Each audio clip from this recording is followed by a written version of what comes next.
உங்கள மாரியே ஸ்டேஜ்லேருந்து வந்தவர் தான் நாகேஷ். ஆமாம். அவருக்கும் உங்களுக்குமான நெருக்கம் எந்த அளவு இருந்தது? இன்றைக்கி எனக்கு இவ்வளோ டைமிங் சென்ஸ் இருக்குன்னா அது காரணமே நாகேஷ் தான். அருமை. ஏன்னா நாகேஷை கேளுங்கள்னு நான் ரேடியோ சிலோனுக்கு ஒரு 2 வருஷம் தொடர்ந்து ப்ரோக்ராம் பண்ணேன். அந்த ப்ரோக்ராமில் அப்போ என்னென்னா என்னுடைய வேலை கார்த்தால அப்போ நான் சவேரா ஹோட்டல்லையும் ஒர்க் பண்ணியிருந்தேன், ஏர் கண்டிஷனிங் இன்ஜினியராக. அங்கேருந்து 6 மணிக்கு வீட்டுக்கு வந்துட்டு பல்ல தேய்ச்சிட்டு டென்னிஸ் விளையாட்டு 7 மணிக்கு கிளம்பி வீட்டுக்கு வந்து குளிச்சுட்டு 8 மணிக்குள்ளே நாகேஷ் வீட்டுக்கு போயிடுவேன். டேப் ரெக்கார்டர் எடுத்துன்னு ஸ்கூட்டரில் போயிட்டு நாகேஷ் எங்கே ஷூட்டிங்கோ அப்படியே நாகேஷோட போயிடுவேன். அங்கே ஷூட்டிங் கேப்பில் அந்த கேள்வியெல்லாம் கொடுக்க அதுக்கு வந்து சுப்பு ஆறுமுகம் தான் ஆன்சர்ஸ் பேசிக்காக எழுதி வச்சுருப்பார். அதை இவர் படிச்சுட்டு இவர் பேட்டர்னில் ஆன்சர் இப்போ அதுக்கு புக்காக ரிலீஸ் பண்ணேன், நாகேஷை கேளுங்கள்ங்கிற புக்கு. அந்த 2 வருஷத்தில் அவர் சினிமாவில் பண்ணுற சீன்ஸை கூட பார்த்துட்டே இருப்பேன், இதெல்லாம் பண்ணுவேன். அப்புறம் அப்போ நாகேஷை வச்சு நாங்கள் ட்ராமா போட்டோம். ஃபஸ்ட்டு ட்ராமா நாகேஷை வச்சு தான் ஆரம்பித்தோம், அவன் ஒரு தனிமரம் அப்படின்னு. அப்போ அந்த அந்த ட்ராமாவில் தான் சைட்லலாம் உட்காந்து கிண்டல் பண்ணுறேன், சந்துருன்னு ஒருத்தன் வரலன்னா அதுக்காக ட்ராமாவை கேன்சல் பண்ணுவேன், நீ நடி அப்படின்னார். சார் நீங்கள் அந்த சபிக்கிறீங்களா இல்லை பண்ண சொல்கிறீங்களா, நடுறா நீ தான் கோபி ட்ராமாலாம் நடிச்சிருக்க, சப்ஸ்டியூட் தானே பண்ணுறா அப்படின்னு என்னை என்கரேஜ் பண்ணவர். அப்புறம் ஒரு நாளைக்கு ஏதோ ஒரு ஷூட்டிங்கில் கோட்டு போட்டு நடிச்சிட்டு இருந்தார். நான் அதுக்கப்புறம் இந்த மாதிரி இந்த ப்ரோக்ராம் போயிட்டுருக்கு, அந்த கோட்டை கைட்டுட்டு இந்தாடா அடுத்தது நீ தான்டா போட்டுக்கடா அப்படின்னார். இதெல்லாம் பிளெஸ்ஸிங். எனக்கு தெரிஞ்சு சொல்லுவேன், அன்றும் இன்றும் என்றும்னா அது நாகேஷ் தான் அப்படிமே. ஏன்னா அது வர்சடைல் பர்ஃபார்மன்ஸ். நீர்க்குமிழிங்கிற படமும் இன்னொருத்தர் பண்ணுறது கஷ்டம், இதுவும் கஷ்டம். அதே சர்வர் சுந்தரமும் கஷ்டம். சர்வர் சுந்தரத்தில் இவ்வளோ நான் சாப்பிட்டீங்களான்னு கேட்டேன், பதிலுக்கு நீங்கள் என்ன கேட்கவே இல்லையே சார். அது மாதிரி ஒவ்வொரு அந்த வாய்ஸ் மாடுலேஷன். அப்போ கொஞ்சம் அவர் இந்த லிக்கர் வேறு ஜாஸ்தி டைம். நான் வந்து அப்போது அதுக்கு முந்தின ஏர்லி ஸ்டேஜ் சொல்கிறேன், நாகேஷோடைய பழக்கங்கள். ஸ்ரீகாந்த் வந்து அவர் பேரும் எஸ்வி வெங்கட்ராமன், எங்கள் அப்பா பேர். எங்கள் அப்பாலாம் கொலம்போவில் இருந்தபோது எங்கள் சித்தப்பா இங்கே இருந்தார். அதனால் ஸ்ரீகாந்த் அமெரிக்கன் எம்பசியில் ஒர்க் பண்ணபோது எங்கள் வீட்டில் பேயிங் கெஸ்ட்டாக ஸ்டே பண்ணிட்டு இருந்தார். அப்போல்லாம் நான் எழுதுறதெல்லாம் அமெரிக்கன் எம்பசி பென்சிலில் தான் எழுதுவேன். அதே மாதிரி ஸ்கூலுக்கு போச்சு. அப்போது அவர் வந்து ராகினி ரெக்ரியேஷன்ஸ் பாலச்சந்தர் சார் ட்ரூப்பில் ஆக்ட் பண்ணால் நானும் சாயங்காலம் போயிடுவேன். வி குமார் ஆர்கெஸ்ட்ரா அவர் பக்கத்துலேயே உட்காந்துக்கிறது, அவர் ட்ராமா பார்க்குறது. அப்போ நாகேஷ் அந்த லிக்கர் அவர் சாட்சி வச்சுருப்பாங்க, நாகேஷ் இதான் முதல் டைலாக் அப்படின்னு சொல்லி இப்படி தள்ளி விடுவாங்க. அப்படி பேசுவார் சார் அவர். இது வந்து இந்த இப்போ ஏஏகே கம்ப்யூட்டரில் சொல்கிறாங்களே அதெல்லாம் he was a gifted person sir. அது மாதிரி ஒரு பெரிய விஷயம். அதுலேருந்து அந்த ஒரு சின்ன ஸ்பில் அவுட்டு தான் நம்மலாம். வணக்கம் சித்ரா சார், வணக்கம் சேகர் சார்.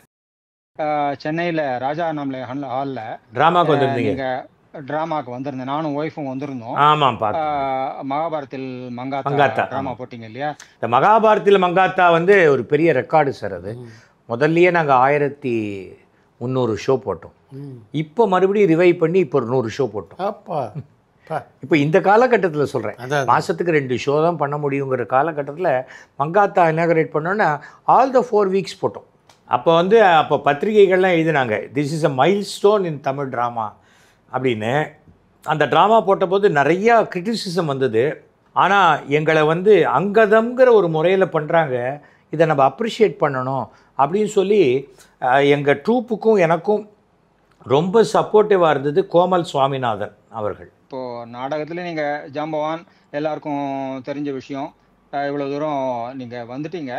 இப்போ வந்து இதை உங்களுக்கு அடுத்த தலைமுறைக்கு நீங்கள் இதை எடுத்துன்னு போகணும். அதனால உங்கள் ஜஸ்ட்டு தப்பாக எடுத்துக்காதீங்க, உங்கள் சன் வந்து நீங்கள் நாடகத்து மூலமாக கொண்டு வந்து உங்களுடைய லெகசியை கண்டினியூ பண்ணலாமே. அவர் இல்லை, அவனுக்கு இன்ட்ரெஸ்ட் இல்லை. அவன் சினிமாவில் ஹீரோவாக பண்ணுறான், 3 படம் பண்ணிட்டு இருக்கான். இப்போ 2 படம் ஓடிடிக்காக இது பேசிகிட்டு இருக்கான்.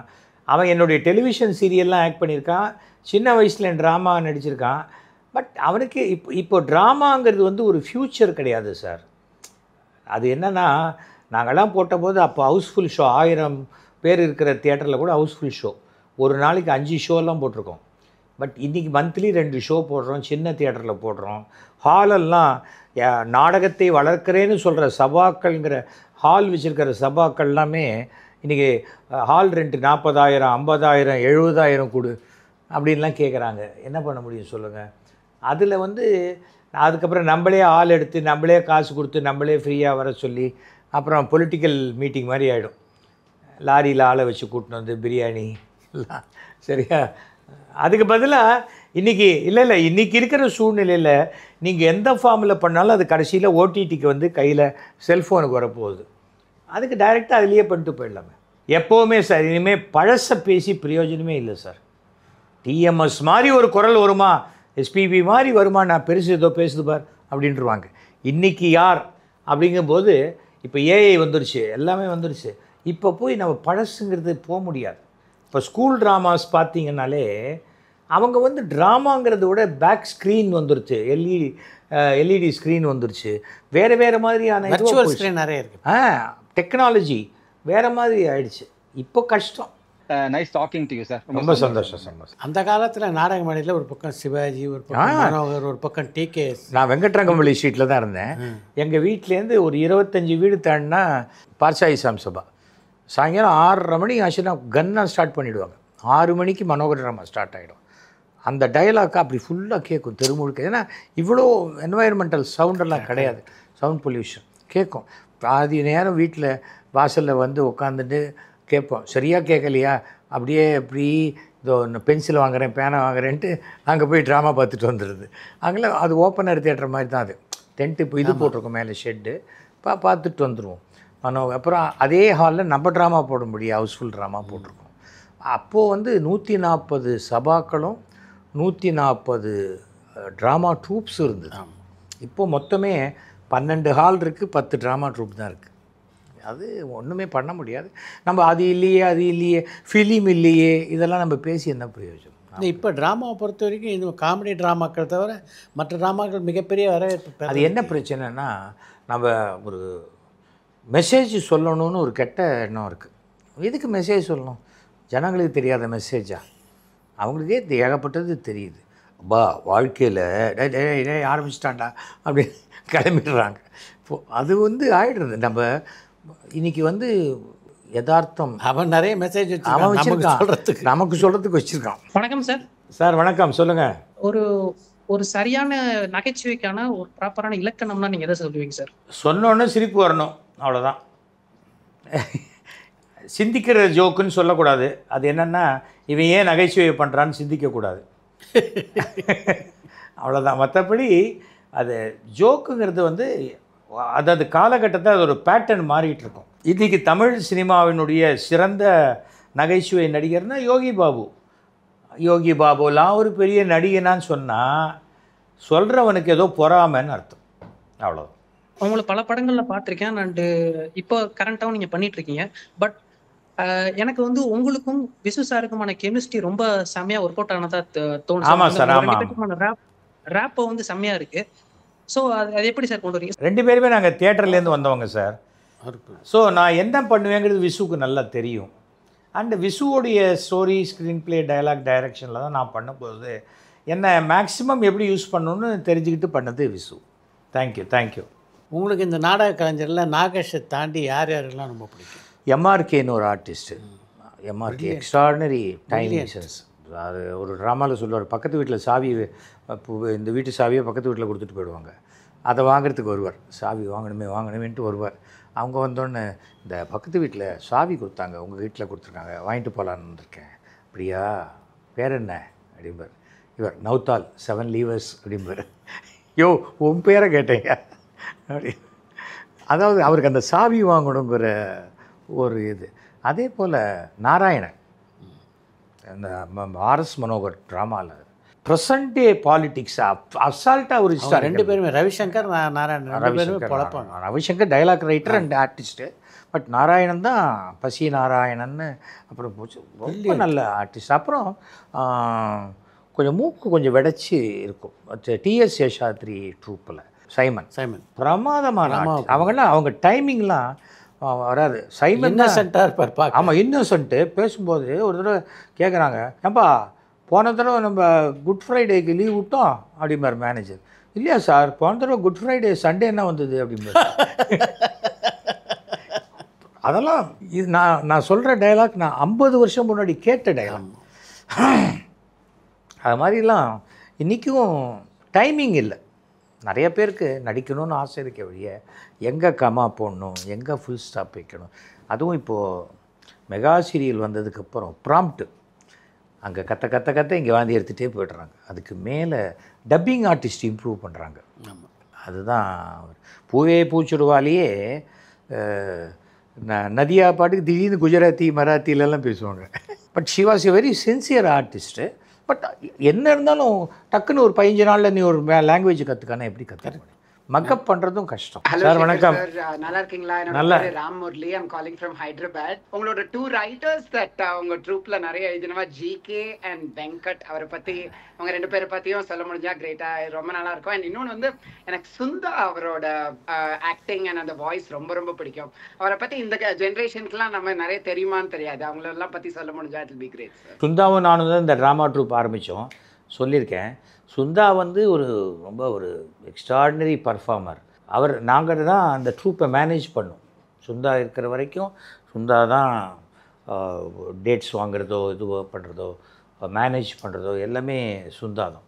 ஒரு எக்ஸ்ட்ராடினரி பர்சனாலிட்டி. அது நானும் சுந்தா வந்த வரைக்கும் டைரக்ஷன் சுந்தா எஸ்வி சேகர் தான் வரும். அது இன்றைக்கும் அந்த பிளேயை போடும்போது அதே இதை தான் நாங்கள் சொல்லிகிட்டு இருக்கோம். அது சுந்தா வந்து அவருக்கு ஹி பாஸ்ட் அவே, அதனால் அவர் நடிக்க முடியல. அண்டு இன்னொன்று வந்து ட்ராமா இதனால ஜிகே வந்து முன்னாடி நிறையா பிளேலாம் இருக்கா. ஆனால் ஜிகேவுடைய பெரிய பேர் வந்து மங்காத்தா ஜிகே அப்படிங்கிறது தான் ஜிகேக்கு ஒரு பெரிய பேர். மங்காத்தா, காதலப்பூ, அப்புறம் அதிர்ஷ்டக்காரன், அதுதான் படமாக வந்தது. அதெல்லாம் வந்து ஜிகே என்னது. வெங்கட் வந்து வாஸ் எ சீரியஸ் ரைட்டர், நிறைய ட்ராமாவுக்கு எழுதியிருக்காரு. நான் வெங்கட் கிட்ட சொன்னேன், வெங்கட் சீரியஸ்னஸ்லாம் ஓரமாக கட்டி வச்சிரு. நம்ம வந்து ஏன்னா வெங்கட் வாஸ் அப்போது was working in A bank, ஐஐடியில் பிரான்ச்சு. நான் கிளம்பி போய் பேசிட்டு வருவேன், நல்ல ஃப்ரெண்டு. அப்போது சொல்லி திடீர்னு பண்ணலாம் அப்படிங்கும்போது, டேய் நீ மாற்றி அடித்து எழுத சொல்கிறியடா, நான் என்னடா போட்டது. அடித்து ஒரு தடவை தானே எழுத போகிறேன் வெங்கட். இல்லை ஒரு தடவை இல்லை, இதோட 3 தடவை எழுதிட்டேன். இந்த ஒரு ஸ்கிரிப்டுக்கே நான் இதுக்கு ஒரு தடவை 3 ட்ராமா எழுதியிருப்பேன் அப்படின்லாம். பட் என்னென்னா காரில் தான் டிஸ்கஷன். காரில் வெங்கட்டில் ஆஃபீஸில் டைம் கிடைச்சோன்னே காரில் போயிட்டு நேராக உட்லண்ட்ஸ் டிரைவிங்கில் உட்காருது, காஃபி சாப்பிட்டுட்டே பேசுறது. ட்ராமாவை பற்றி அந்த ஸ்கிரிப்டை பற்றி பேச்சு போகிற வரைக்கும் போகும். நின்று போச்சுன்னா அது இழுத்து பிடிக்கிறது கிடையாது, விட்டுறது. அதுக்கப்புறம் ஓரளவுக்கு ஸ்கிரிப்ட் ரெடி ஆனோன்னா வெங்கட் ஒரு ஸ்க்ரீன் ப்ளே பண்ணி, நான் ஒரு ஸ்க்ரீன் ப்ளே பண்ணி 2 பேருக்கும் அக்செப்டடான சீன்ஸ் எடுத்துப்போம். அதுக்கப்புறம் எதெல்லாம் பண்ணலான்னு சொல்லி பண்ணும்போது he will start writing the script. அப்புறம் எல்லாம் பண்ணி அதுக்கு பிறகு பார்த்தா வெங்கட்டோட ரைட்டிங்லாம் தான் பெரிய தம்பியெல்லாம் சூப்பர் ஹிட் பிளேஸ். அதுலேருந்து எலிவேஷன் ஆச்சு ட்ரூப்போடைய இதுவே. அது பெரிய தம்பியில வந்து நீங்க அந்த கிராமத்து பிலிம்ஸ் எல்லாம் செட்டையர் பண்ணிருக்கிறது, அதுவும் எனக்கு அந்த ஒரு டயலாக் நீங்க சின்ன தம்பிய வாரினத இல்ல அத்தனையும் தெரியும், ஆனா கல்யாணம்னா என்னன்னு தெரியாது அப்படின்னு சொல்றதெல்லாம் பயங்கர சாட்டிரிக்கலா இருந்தது. அவ்வளோதான் சார். அது வந்து கிண்டல் பண்ணுறதே கிடையாது. அதில் வந்து சில சமயம் அந்த காலத்தில் நீங்கள் பார்த்துருப்பீங்க, கேரியான் கிளியோன்னு வந்தது. கிளியோ பட்ரான் ஒரு படம் வந்தபோது கேரியான் கிளியோன்னு வந்தது. அது அந்த மாதிரியான சட்டையர் தான் இது. ஏன்னா ஆல்ரெடி பாப்புலரான ஒரு விஷயத்தை படையப்பா வந்தபோது தான் நாங்கள் பெரியப்பான்னு ட்ராமா போட்டோம். எல்லா கேரக்டரும் ஸ்டேஜுக்குள்ளேருந்து வருவாங்க. இந்த பெரியப்பா மாத்திரம் ஆடியன்ஸ்லேருந்து வருவார், சைட்லேருந்து வருவார், இங்கேருந்து வருவார். கேட்டால் என் வழி தனி வழிம்பார். பார்த்து அந்த பக்கம் கேட்டு போட்டிருக்கு ஜாக்கிரதை அப்படின்னு போனாங்களே. அது மாதிரி அசோசியேஷன் வித் வெங்கட்ல இன்னொரு டிராமா ரொம்ப பிடிச்சது, அல்வா சரவடி மாதிரி ஆடி வந்தா 20, ஓடி வந்தா மூச்சு வாங்கும் அப்படிங்கிறதுலாம் ரொம்ப நல்ல ஜோக்ஸ். எங்களுக்கு என்ன பிரச்சனைனா, உங்களை மாதிரி ஆடியன்ஸை வச்சு ட்ராமா போடும்போது நாங்கள் விட்டால் நீங்கள் கீழேருந்து டைலாக் சொல்லிடுவீங்க. Thank you sir. Thank you sir, thank you. இப்போ பேசும்போதே பார்த்தா மேக்ஸிமம் நம்மளை ட்ராமாலேருந்து தான் ஐடென்டிஃபை பண்ண, இது கிடைக்காது நிறைய பேருக்கு. ட்ராமாங்கிறது ஒரு டோன் ஸ்டேஜில் முடிஞ்சு லெசர் எக்ஸ்போஷரில். ஏன்னா சினிமா ஸ்க்ரீன் வந்து ஒரு 60 feet ஹைட்டு, 120 feet பிரெத்து. அதனால தான் எம்ஜிஆர் வந்தாரா, ரஜினி வந்தாரா, கமல் வந்தாரா, சிவசேகர் வந்தாரா கதை சொல்லும்போது சொல்லுவான். இதுவே டிவி சீரியல் கதை சொல்லுன்னா தொடப்பத்தோட ஒரு பொம்பளை நின்றுட்டு இருந்தாலா, டெய்லி ஒருத்தன் செருப்பால் அடி வாங்குவானா, இப்படி தான் கதை சொல்லுவாங்க அவங்க. ஏன்னா அவனுக்கு ஆர்டிஸ்ட் பேர் தெரியாது. இப்போ கூட சமீபத்தில் சின்னத்திரை அந்த புது டீம் வந்தபோது சொன்னேன், முதல்ல நீங்கள் சேனலில் சொல்லி நடிக்கிறவங்க பேரை போட சொல்லுங்கள், அட்லீஸ்ட் அவங்களுக்கு ஹெல்ப்ஃபுல்லாக இருக்கும் அப்படின்னு சொன்னேன். ஏன்னா நடிக்கிறவங்க பேரையும் போடுறதுல கிரியேட்டர்ஸ் பேரையும் படத்துக்கே இந்த இயக்குனர் படம் இந்த தயாரிப்பாளர் படம் சொல்கிறதில்ல. நடிகர்களில் யாருடைய ஃபேனு சேகர்? நான் நடிப்புக்கு ஃபேன், நடிகர்கள் ஃபேன் கிடையாது.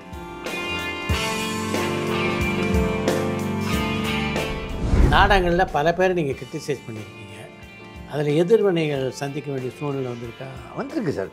வந்து யாமர்க்க பயமேன் அதுக்கு முன்னாடி இது தத்துப்பிள்ளை ட்ராமா 96 போடுறோம். 96 தான் ஷோ ஒரு புது கூட்டணியை உருவாக்கிட்டார். இப்போ தமிழ் மாநில காங்கிரஸ் ஆரம்பித்து 15 நாள் எலெக்ஷன். அப்போ மூப்பனார் வந்து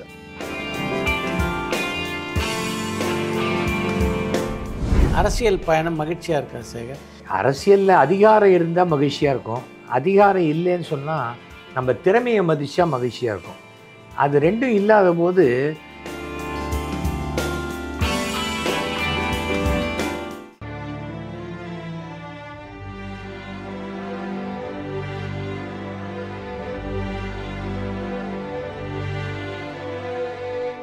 பரபரப்பான சினிமா செய்திகள், நட்சத்திரங்களின் பேட்டிகள், சினிமா வரலாறு ஆகியவற்றை பார்க்கவும் படிக்கவும் உங்களுக்கான இணையதளம் touringtalkies.co.